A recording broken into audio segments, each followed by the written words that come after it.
Dear students, हमारा आज का टॉपिक है क्वांटिटेटिव एस्पेक्ट ऑफ इलेक्ट्रोलाइसिस। तो पिछले लेक्चर में आपने फैराडेज लॉज ऑफ इलेक्ट्रोलाइसिस पढ़े थे।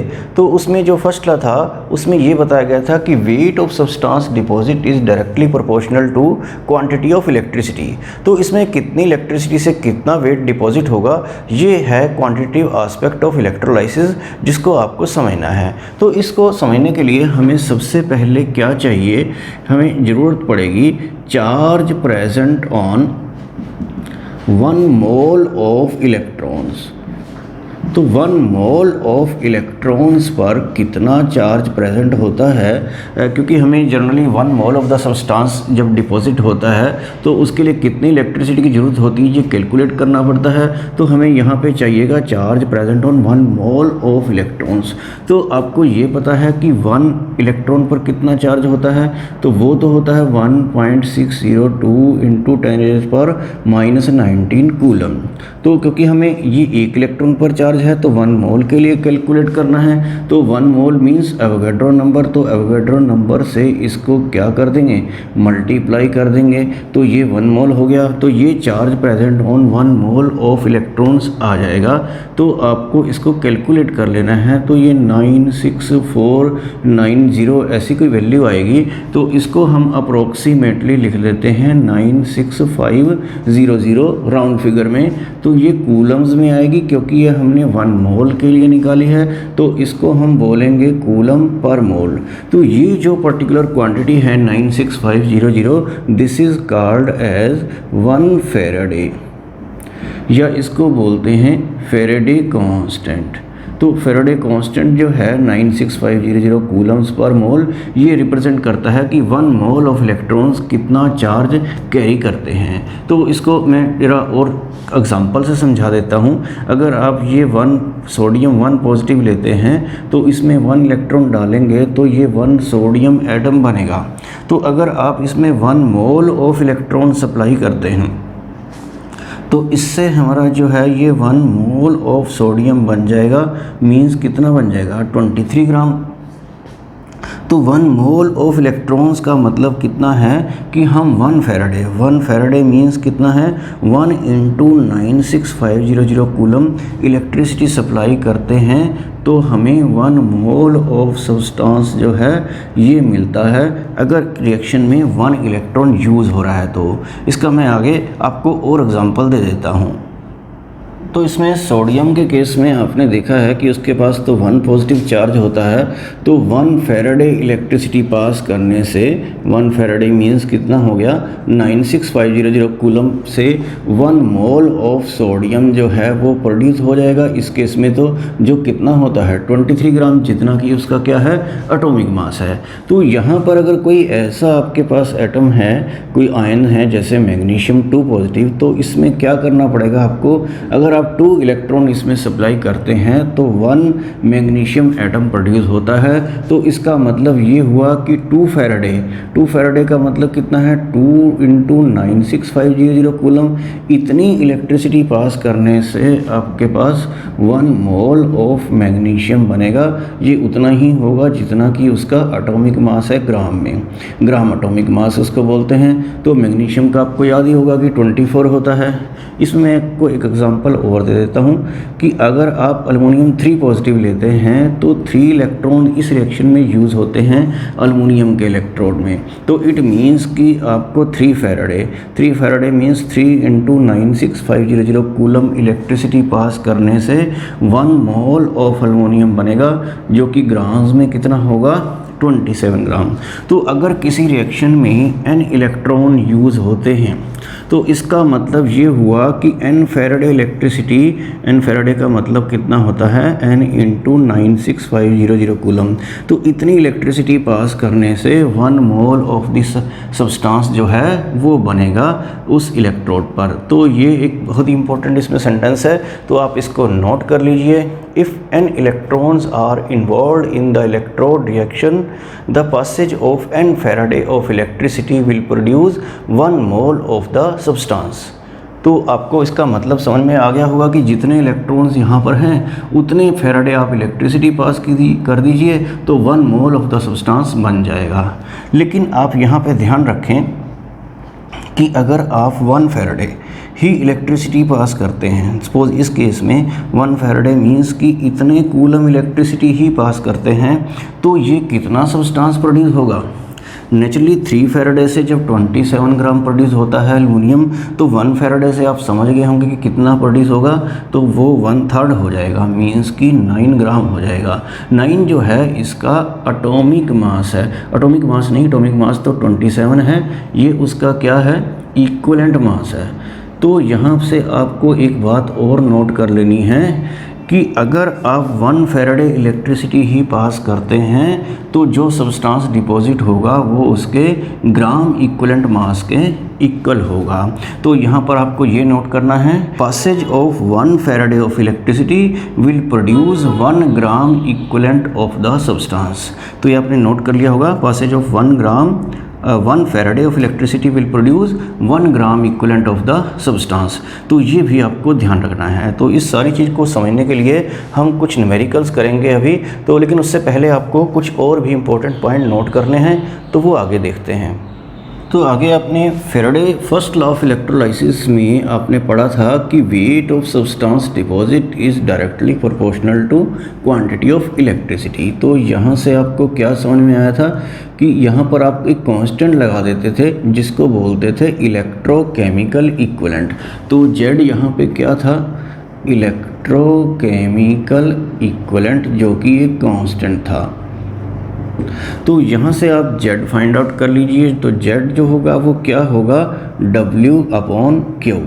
तो एक बात आपने अभी नोटिस की है Z के बारे में कि अगर हम क्वांटिटी ऑफ इलेक्ट्रिसिटी 1 फैराडे पास करते हैं, 1 फैराडे का मतलब कितना होता है, 96500 कूलम्स। तो वेट ऑफ सब्सटेंस जो डिपॉजिट होता है वो उसके इक्विवेलेंट वेट के इक्वल होता है ग्राम्स में। तो इक्विवेलेंट वेट के इक्वल हो जाता है ये। तो ये आप समझ में आ गया होगा कि क्वांटिटी ऑफ इलेक्ट्रिसिटी अगर इतनी रखते हैं तो ये वेट डिपॉजिट जो होता है वो किसके इक्वल होता है, उसके इक्विवेलेंट मास के, या उसको हम इक्विवेलेंट वेट लिख लेते हैं। तो Z की ये वाली वैल्यू आप यहाँ पुट कर दीजिए, तो देखिए आपके पास क्या आएगा। तो इक्विवेलेंट वेट अपॉन क्या है 96500 इज इक्वल टू क्या आ गया है, W/Q। तो यहाँ से आप जो है उसका इक्विवेलेंट मास या इक्विवेलेंट वेट भी निकाल सकते हैं। तो इक्विवेलेंट वेट जो है किसी भी सब्सटेंस का अगर आपको फाइंड आउट करना है तो इस तरह से भी आप फाइंड आउट कर सकते हैं, इंटू 96500।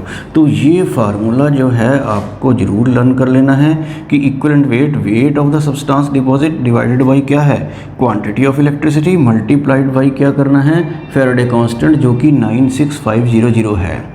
तो यहाँ पर क्या होता है कि क्वांटिटी ऑफ इलेक्ट्रिसिटी जो है आपको ज़रूर दिमाग में रखनी होती है। तो क्वांटिटी ऑफ इलेक्ट्रिसिटी जो है मैंने आपको क्या बताया था, current in ampere multiplied by time in second. तो ये फार्मूला भी आपको लर्न करके रखना है, क्योंकि आपको न्यूमेरिकल्स में करंट दिया होगा एम्पियर में और टाइम दिया होगा सेकंड में, तो उसको मल्टीप्लाई करके आपको क्वांटिटी ऑफ इलेक्ट्रिसिटी यहाँ पे पुट कर देनी है। तो इस तरह से इक्विवेलेंट वेट जो है किसी भी सब्सटेंस का आप फाइंड आउट कर पाएंगे। आगे हम कुछ न्यूमेरिकल कर लेते हैं। जैसे ये फर्स्ट क्वेश्चन है NCERT बुक से, how many coulombs are required for the following reduction. Reduction means gain of electron. तो फर्स्ट पार्ट है 1 mole of copper two positive to copper, और सेकंड पार्ट में 1 मोल ऑफ MnO4 नेगेटिव से Mn2 positive आपको बनाना है। तो इसको कैसे सोल्व करेंगे, बहुत सिंपल है। तो फर्स्ट पार्ट में आपको रिडक्शन की रिएक्शन लिखनी है, तो वो क्या है, कॉपर टू पॉजिटिव से आपको कॉपर बनाना है, तो ये इस तरह से रिएक्शन हो जाएगी। तो इसमें कितने कूलम्स इलेक्ट्रिसिटी रिक्वायर्ड है, तो वो आंसर इसका क्या आएगा, 2 फैराडे, क्योंकि यहाँ पर कितना है, 2 इलेक्ट्रॉन इन्वॉल्व हैं। तो जस्ट आपको फैराडे कांस्टेंट की जो वैल्यू है 96500 उसको 2 से मल्टीप्लाई कर लेना है, तो इलेक्ट्रिसिटी रिक्वायर्ड आपकी आ जाएगी। तो ये 193000 इतने कूलम्स इसका आंसर आ जाएगा। तो आगे सेकंड पार्ट देख लेते हैं, बहुत ये इजी होता है। MnO4 जो है वो क्या है, MnO4 जो है 1 नेगेटिव से आपको क्या करना है, Mn2 पॉजिटिव बनाना है। तो यहाँ पर जो मैंगनीज है उसका चार्ज आपको पहले फाइंड आउट करना पड़ेगा। ये ऐसे है जैसे आप ऑक्सीडेशन नंबर जो है वो कैलकुलेट किया करते थे। तो मैं इसको रफ में कैलकुलेट कर देता हूँ। MnO4 ये 1 नेगेटिव है और इसको चार्ज को आप क्या करें x मान लें। तो x + 4 ऑक्सीजन कितना होता है -2 इजिकल टू ये चार्ज पुट कर दें -1। तो यहाँ से x की वैल्यू जो है आपके पास कितनी आ जाएगी, ये -8 है तो उधर जाके प्लस का हो जाएगा। तो x जो है यहाँ पर क्या आ जाएगा +7 आ जाएगा। तो इसका मतलब ये हुआ कि यहाँ पर जो मैंगनीज है वो 7 पॉजिटिव चार्ज में है। तो मैंगनीज जो 7 पॉजिटिव चार्ज है और इधर जो है वो मैंगनीज कितना है 2 पॉजिटिव। तो आप समझ गए होंगे कि 7 पॉजिटिव में कितना नेगेटिव करें कि Mn2 पॉजिटिव आ जाए। तो ये आप कहेंगे कि 5 नेगेटिव मींस कि 5 इलेक्ट्रॉन अगर आप पास करते हैं तो चार्ज जो है वो क्या हो जाता है इक्वल हो जाता है। तो इलेक्ट्रिसिटी जो रिक्वायर्ड है वो कितनी होगी 5 फैराडे। 5 फैराडे का मतलब कितना होता है 5 × 96500 कूलम। तो आप इसको मल्टीप्लाई कर लेना तो ये 482,500 ऐसी कोई वैल्यू आ जाएगी कूलम्स में। तो इस तरह से ये इसका आंसर आ जाएगा। तो ये क्वेश्चन में आपको करना क्या होता है कि बस जितने इलेक्ट्रॉन उस रिएक्शन में इन्वॉल्व होते हैं उतने को फैराडे कांस्टेंट से मल्टीप्लाई करना है। सेकंड क्वेश्चन देखते हैं, ये भी एनसीईआरटी बुक से है। How many coulombs are required for the following oxidation. तो ऑक्सीडेशन में क्या होगा लॉस ऑफ इलेक्ट्रॉन। तो इसमें ये 3 पार्ट दिए हैं तो एक एक करके हम सोल्व कर देते हैं। फर्स्ट पार्ट में आपको क्या करना है H2O से O2 बनाना है। तो ये हाफ O2 बनेगा और यहाँ पे ऑक्सीजन जो होता है वो 2 नेगेटिव चार्ज वाला होता है और ये ऑक्सीजन जो है वो कितना है 0 चार्ज वाला है क्योंकि ये तो प्योर एलिमेंट है।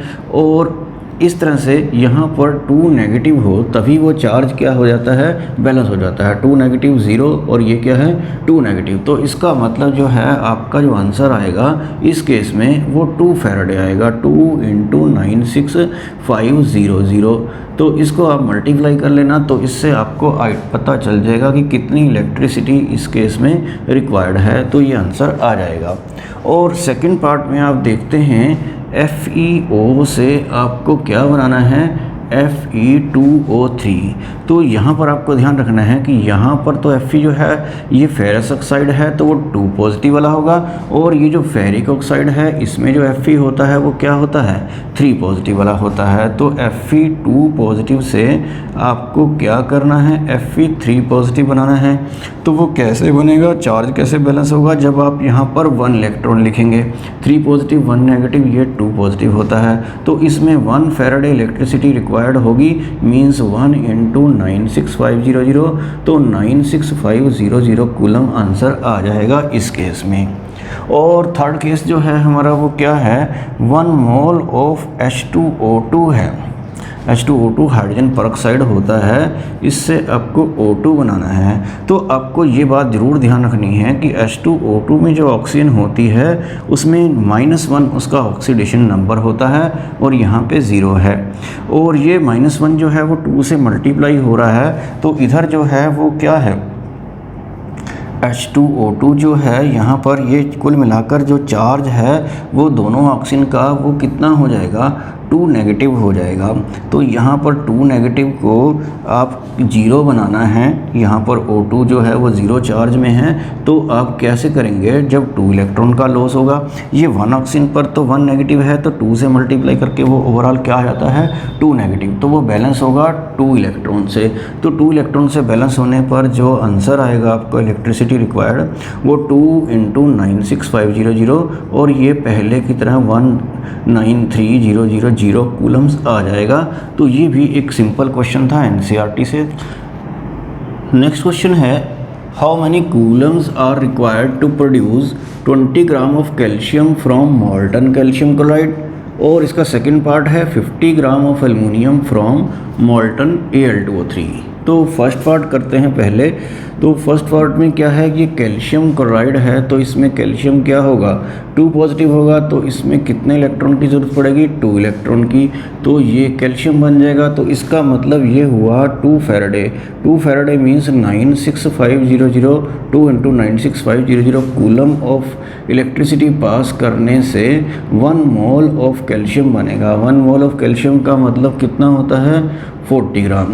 तो यहाँ पर पूछा ये है कि 20 ग्राम ऑफ कैल्शियम के लिए कितनी इलेक्ट्रिसिटी चाहिए, यहाँ पर कितने कूलम्स चाहिए, तो आपको इसको उल्टा लिखना पड़ेगा कि 40 ग्राम of calcium is obtained from,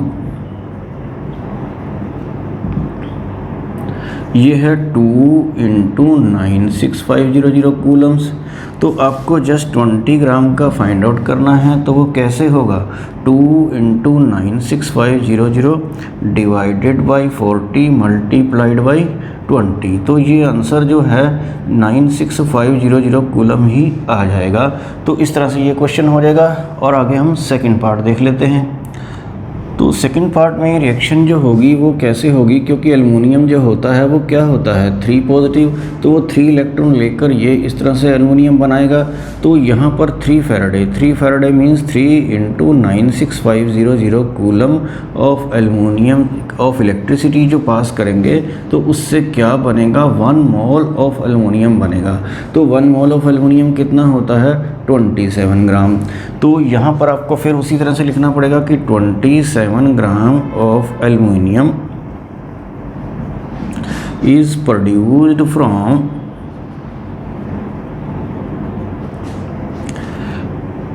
कितना है ये 3 × 96500 कूलम। तो आपको निकालना है 50 का, तो 50 ग्राम का आप कैलकुलेट कर लीजिए। तो वो कैसे आएगा 3 × 96500 डिवाइडेड बाई 27 मल्टीप्लाइड बाई 50। तो इस तरह से इसका आंसर आप कैलकुलेट कर लेना 53611 point something coulomb of electricity आ जाएगा। नेक्स्ट क्वेश्चन है A solution of nickel nitrate is electrolyzed between platinum electrodes using a current of 5 ampere for 30 minutes. What weight of nickel is deposited at cathode?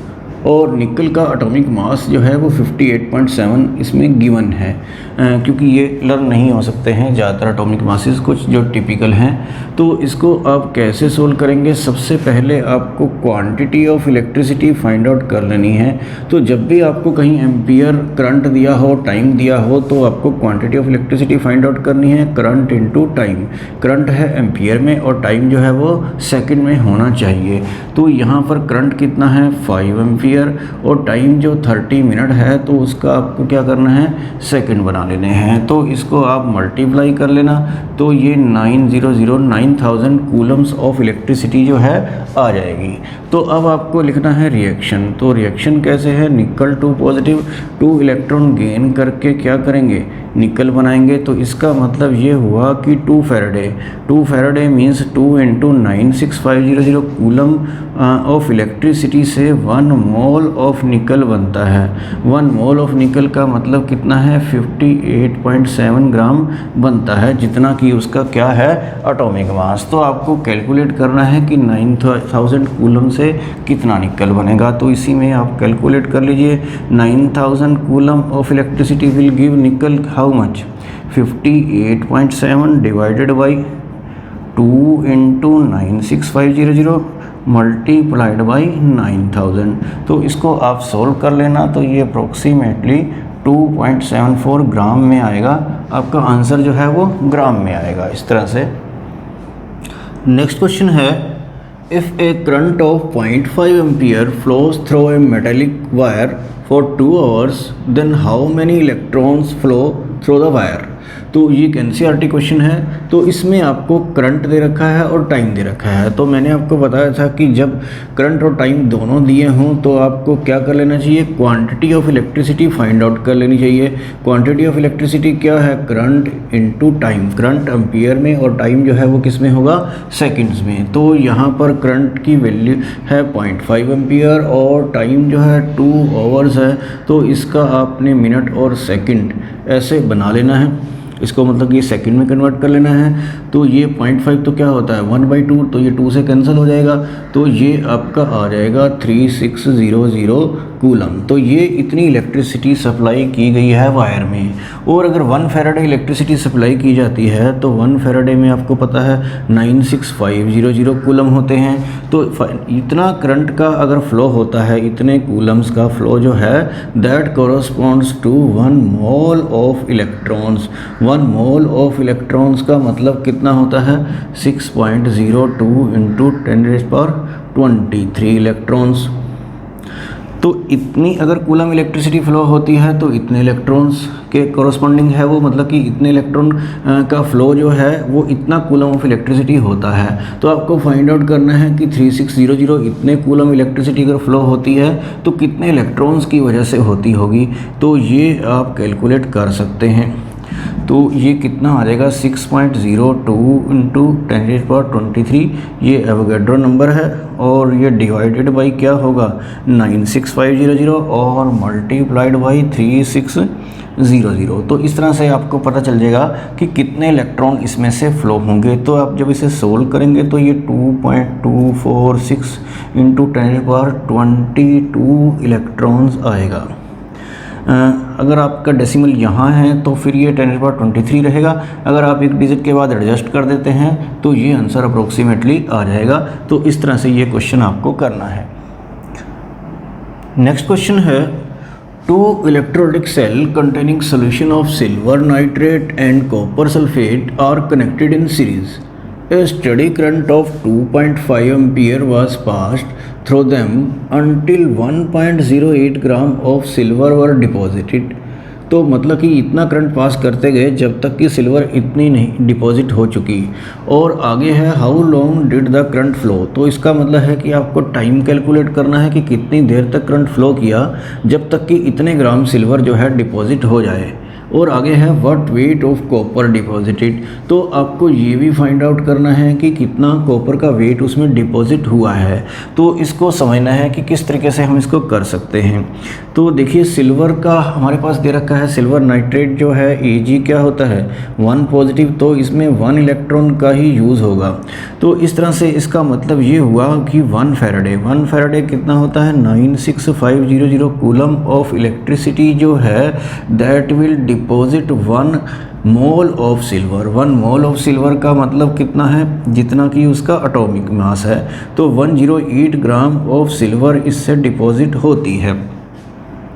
Silver deposit कितनी हुई है, इतनी हुई है। तो आपको देखना है कि इतनी जो सिल्वर डिपॉजिट हुई है वो कितने कूलम ऑफ इलेक्ट्रिसिटी से डिपॉजिट हुई होगी। तो इसको हम दोबारा लिख लेते हैं 108 ग्राम ऑफ सिल्वर रिक्वायर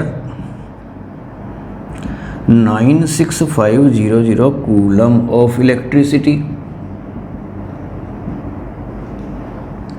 तो 1.08 ग्राम ऑफ सिल्वर के लिए कितनी इलेक्ट्रिसिटी की ज़रूरत पड़ेगी। तो 96500 डिवाइडेड बाई 108 मल्टीप्लाइड बाई 1.08। तो ये 1.08 को 108/100 लिख सकते हैं आप। तो आपको समझ में आ गया होगा कि ये 965 कूलम ऑफ इलेक्ट्रिसिटी आ जाएगी। इतनी इलेक्ट्रिसिटी से इतने 1.08 ग्राम सिल्वर डिपॉजिट हो जाता है। तो हमें निकालना है यहाँ पर टाइम। तो देखिए ये कैसे आप कर पाएंगे। तो ये इलेक्ट्रिसिटी था, यहाँ पर क्वांटिटी ऑफ इलेक्ट्रिसिटी क्या होता है करंट इनटू टाइम। तो क्वांटिटी ऑफ इलेक्ट्रिसिटी जो है यहाँ पर कितनी आ गई है 965, और करंट जो है इसमें पास किया गया था कितने एम्पियर का 2.5 एम्पियर का। तो और टाइम जो है आपको यहाँ से फाइंड आउट करना है। तो टाइम यहाँ से आ जाएगा 965/2.5। तो इसको आप सोल्व कर लेना तो ये 386 सेकंड आएगा। टाइम जो है वो सेकंड्स में आता है। तो इस तरह से ये जो क्वेश्चन है how long did the current flow, इसका आंसर तो आप फाइंड आउट कर चुके हैं। और what weight of copper deposited जो है ये हम फाइंड आउट करेंगे। जो सेकंड लॉ था फैराडे लॉज ऑफ इलेक्ट्रोलाइसिस में, उसमें एक फार्मूला जो आपको बताया गया था कि उसकी हेल्प से हम इसको करते हैं।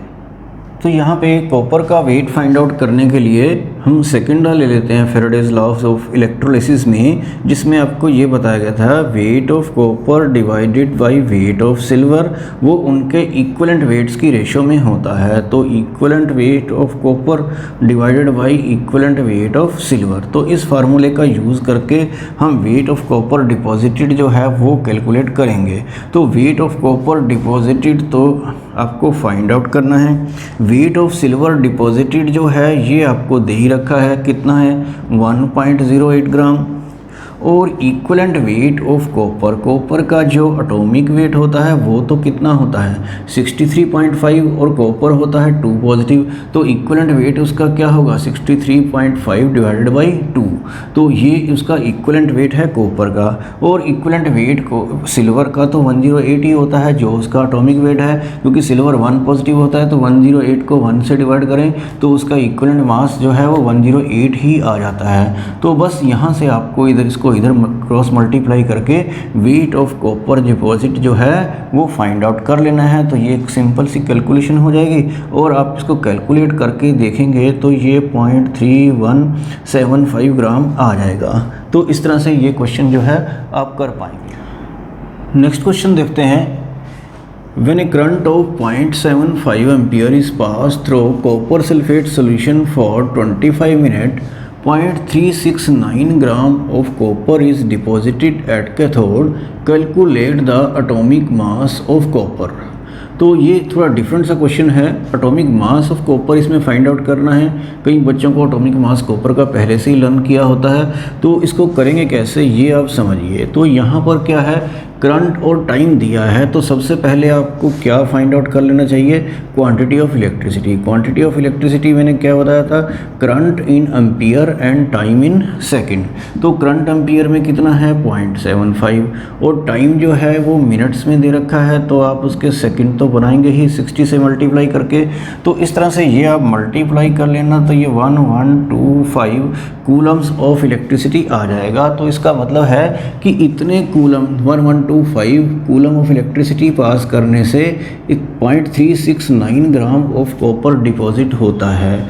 तो अगर आपको कॉपर की रिएक्शन याद है तो कॉपर 2 पॉजिटिव 2 इलेक्ट्रॉन, तो आपको पता है कि यहाँ पर 2 इलेक्ट्रॉन पास करने पड़ते हैं तब 1 एटम यहाँ पे डिपॉजिट होता है। तो इसका मतलब ये हुआ 2 फैराडे। 2 फैराडे का मतलब क्या है 2 × 96500 कूलम ऑफ इलेक्ट्रिसिटी जो है उससे जितना कॉपर डिपॉजिट होता है वो कितना होता है 1 मोल ऑफ कॉपर, क्योंकि आपको पता है कि जितने इलेक्ट्रॉन किसी रिएक्शन में होते हैं उतने फैराडे ऑफ इलेक्ट्रिसिटी से 1 मोल ऑफ सब्सटेंस प्रोड्यूस होता है। तो 1 मोल ऑफ कॉपर उतना ही होगा ग्राम में जितना कि उसका एटॉमिक मास है, जिसको मैं एक्सपोज कर लेता हूँ।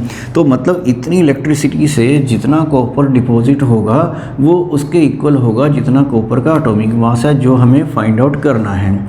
तो हमें गिवन दे रखी है इतनी इलेक्ट्रिसिटी, हमें इतनी इलेक्ट्रिसिटी से फाइंड आउट करना है कि कितना कॉपर डिपॉजिट होता। तो हम इसको कैसे लिख सकते हैं 1125 कूलम ऑफ इलेक्ट्रिसिटी डिपॉजिट, कितना डिपॉजिट करती है जितना आपको गिवन है 0.369 ग्राम ऑफ कॉपर। तो इतना इलेक्ट्रिसिटी से इतने ग्राम कॉपर डिपॉजिट होता है और इतना जो हमने ये फाइंड आउट किया है 2 × 96500 कूलम, इतनी इलेक्ट्रिसिटी से देखेंगे कि कितना कॉपर डिपॉजिट होगा। तो वो 0.369 डिवाइडेड बाई 2 × 96500 डिवाइडेड बाई क्या होगा, ये होगा 1125 मल्टीप्लाइड बाई 2 × 96500। तो इस तरह से इतने कूलम्स ऑफ इलेक्ट्रिसिटी से इतने ग्राम कॉपर डिपॉजिट होता है और हमें फाइंड आउट करना है ये 2 फैराडे कूलम ऑफ इलेक्ट्रिसिटी से कितना कॉपर डिपॉजिट होगा और वही होगा उसका एटॉमिक मास। तो ये आप कैलकुलेट कर लेना, तो ये 63.3 आ जाएगा। तो इस तरह आप एटॉमिक मास फाइंड आउट कर सकते हैं, या आप एक डायरेक्ट फार्मूला भी लगा के निकाल सकते हैं, वो हम आगे बताएंगे। तो इसको और शॉर्टकट से निकालने के लिए आपने एक फार्मूला पढ़ा होगा, इक्विवेलेंट वेट जो है वो किसके इक्वल होता है, wait of substance deposit divided by quantity of electricity into 96500। तो इस तरह का फार्मूला आपने पीछे अभी पढ़ा है, तो इससे हम कैलकुलेट करने की कोशिश करते हैं और देखते हैं कि आंसर सेम आता है या नहीं। तो वेट ऑफ सब्सटेंस डिपॉजिट आपको दे रखा है 0.369 ग्राम, और क्वांटिटी ऑफ इलेक्ट्रिसिटी आपने थोड़ी देर पहले फाइंड आउट किया था, वो था 1125 इंटू 96500। तो इसको जब आप ये सोल्व करेंगे तो ये वैल्यू जो है 31.652 आ जाएगी, लेकिन ये आया है इसका इक्विवेलेंट वेट। तो एटॉमिक वेट जो होता है वो क्या होता है, आपको पता है कि इक्विवेलेंट वेट इनटू क्या होता है, वैलेंसी। तो वैलेंसी जो है कॉपर की कितनी होती है, 2 पॉजिटिव। तो आपको एटॉमिक वेट फाइंड आउट करने के लिए इस वैल्यू को वैलेंसी से मतलब कि 2 से मल्टीप्लाई करना पड़ेगा, और वो अप्रोक्सीमेटली 63.3 आ जाएगा। तो इस तरह से ये क्वेश्चन आप इस तरीके से भी कर सकते हैं, या जैसे मैंने पहले बताया था वैसे भी कर सकते हैं। और किसी किसी क्वेश्चन में वैलेंसी फाइंड आउट करने के लिए कही जाती है, तो आप उसको इक्विवेलेंट वेट इस तरीके से फाइंड आउट कर लेना, एटॉमिक वेट उसमें गिवन होगा, एटॉमिक वेट को इक्विवेलेंट वेट से फाइंड आउट डिवाइड करना, तो आपको वैलेंसी भी कैलकुलेट हो पाएगी। तो इस तरह के जितने भी क्वेश्चंस हैं NCERT बुक में या किसी और बुक में, तो आपने उनको अच्छी तरह से प्रैक्टिस कर लेना है।